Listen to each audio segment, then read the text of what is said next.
How to use Googlebot AI. Hello everyone, welcome back to our channel. In this video, I'm going to show you how you can use Googlebot AI. So first of all, you need to access the Googlebot AI. So for that, you need to go to the bot.google.com and sign in using the Google account to start navigating the Googlebot AI interface. So the interface will look somewhat like this. So Googlebot AI is basically a AI tool which you can use to chat to get things done. So at the bottom of the screen, you will see click enter a prompt here and type your question to start your first conversation with Googlebot AI. Bot will offer you suggestions to help you figure out what to ask. That will make it even more easier. If you want to type your question, you can click the microphone button to ask your question and Bot will listen and type what you speak using an AI tool. Click the pencil picture on the top right corner to edit and change your question. Once changed, Bot will give a new answer based on what you have edited.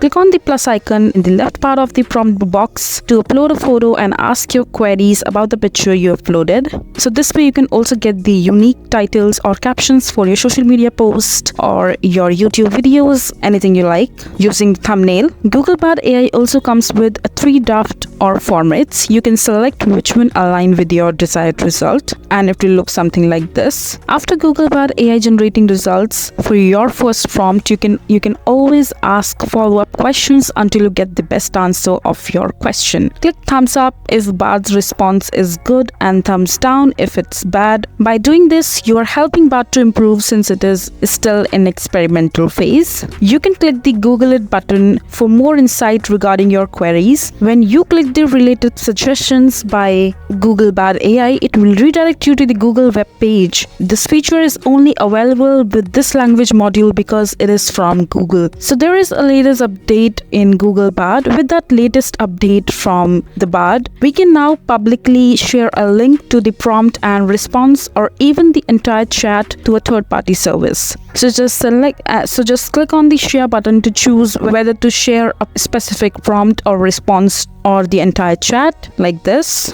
and just click on create public link. It will generate a public link that you can go ahead and share afterwards with any of the platform you like LinkedIn, Facebook, Twitter or Reddit. Bot can also edit email inside Gmail. Yes, click draft in Gmail and Bot AI will ask you to open it in Gmail. Then you can edit the information inside of your Gmail and send it to any recipient you want. So this is basically how you can use Googlebot AI. I hope you find this video to be informative. So that is it for this video. If you find this video to be helpful, make sure to hit that like button and don't forget to subscribe to our channel for more such informative videos, and I'll see you the next time.